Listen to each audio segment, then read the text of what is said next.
Natore general হাসপাতালে শিশুকন্যার চিকিৎসা করাতে আসা এক নারীকে ধর্ষণের অভিযোগ উঠেছে এক পরিচ্ছন্নতা কর্মীর বিরুদ্ধে। সেই দৃশ্য মোবাইলে ভিডিও ধারণ করে আরও 2 জন ধর্ষণের চেষ্টা করে।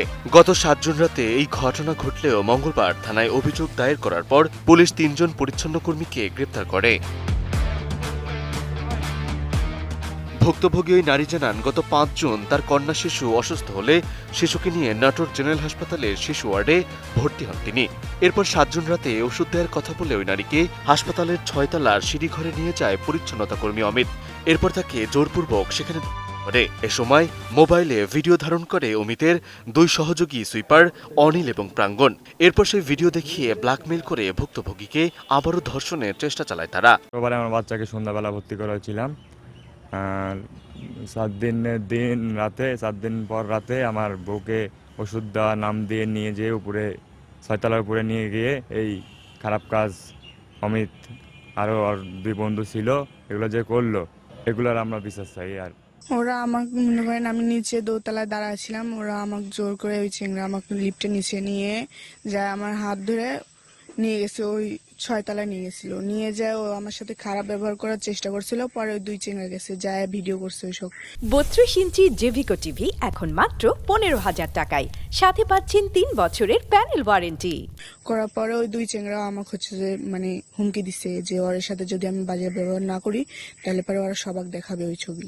ওসব ওই ছবি দেখায় আমাকে ভয় দেখানি, পরে মনে করেন না আমাকে নিয়ে যায় ওসব করছে জোর জবরদস্তি করে।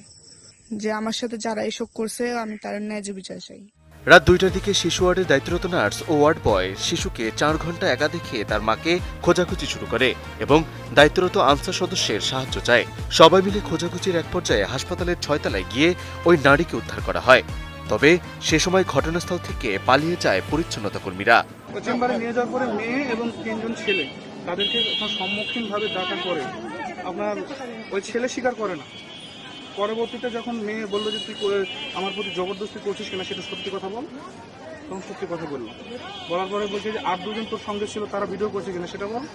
তখন ওই ছেলেগুলো স্বীকার করলো যে হ্যাঁ আমরা ভিডিও করছি। ব্যাপার হচ্ছে আমাদের দেশে এইরকম ঘটনা অনেক হচ্ছে, তবে একটা রোগী যদি হাসপাতালে এসে নিরাপত্তা না পায় এজন্য তো রাষ্ট্রের দায়, আর যে অন্যায় করেছে তার সঠিক বিচার হওয়া উচিত। কর্তব্যরত আনসাররা তাদেরকে ধরে, হাত নাতে ধরে, ধরার পরে পরবর্তীতে তার মহিলা স্বামী আসে, আসার পরে লিখিত দিয়ে ওই মহিলাকে নিয়ে চলে যায়। আমরা অবশ্যই জিনিসটা আগেই এই তার স্বামী তাকে নিয়ে যাওয়ার আগে আমরা থানায় ইনফর্ম করে ওসি সাহেবের কনসার্ন নিয়ে মহিলাকে তার স্বামীর কাছে হস্তান্তর করা হয়েছে।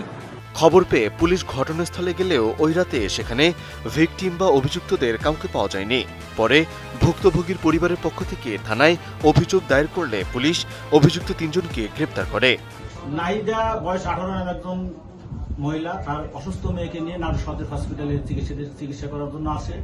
চিকিৎসাধীন অবস্থায় ইংরেজি 7/8/2026 তারিখ রাত্রিবেলায় সে বাহিরে আসে। বাইরে ঘোরাফেরা করা অবস্থায় হসপিটালে কর্মরত একজন আউটসোর্সিং এর লোক সে মেয়েটাকে বিভিন্নভাবে সুযোগ খুঁজে টেনে হেঁচড়ে উপরে নিয়ে যায়। নিয়ে যাওয়ার পর তাকে 6 তলায় নিয়ে তাকে ধর্ষণ করে মর্মে সে ভিকটিম জানায়। পরবর্তীতে সে তার সহযোগী 2 জন আসামি তারা দূর থেকে তার দর্শনের ভিডিও করার চিত্র ধারণ করে বলে আমাদেরকে প্রাথমিকভাবে জানিয়েছেন এবং এই বিষয়ে আমরা অভিযোগ প্রাপ্তির সাপেক্ষে 2 ঘন্টার মধ্যে 3 জন আসামিকে গ্রেপ্তার করেছি। তাদের বিজ্ঞ আদালতে প্রেরণ করা হবে। সম্মানিত পুলিশ সুপার মহোদয় বিষয়টি সার্বিক তদন্ত তদারকি করেছে। তার দিক নির্দেশনা মোতাবেক আমরা তদন্ত প্রক্রিয়া চলমান রেখেছি এবং আমরা অতি দ্রুত আদালতে তাদের বিচারের মুখোমুখি করতে পারব বলে আশা রাখি। পুলিশ সুপার জানান, এ বিষয়ে থানার ওসিকে ব্যবস্থা গ্রহণের জন্য বলা হয়েছে।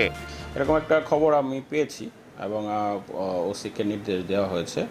অফিসারও গিয়েছিল, কিন্তু ওখানে গিয়ে ভিকটিম পক্ষ যাকে যে কথা কথিত যে ভিকটিম পক্ষের কথা বলা হচ্ছে তাকেও পাওয়া যায়নি, তাদের পক্ষের কাউকে পাওয়া যায়নি। ওখানে হাসপাতাল কর্তৃপক্ষের সঙ্গে অফিসাররা কথা বলে চলে আসছে। তবে এই বিষয়ে অভিযোগ দিলে অভিযোগ অনুযায়ী আইনগত ব্যবস্থা গ্রহণ করা হবে। Desk report, ATN news.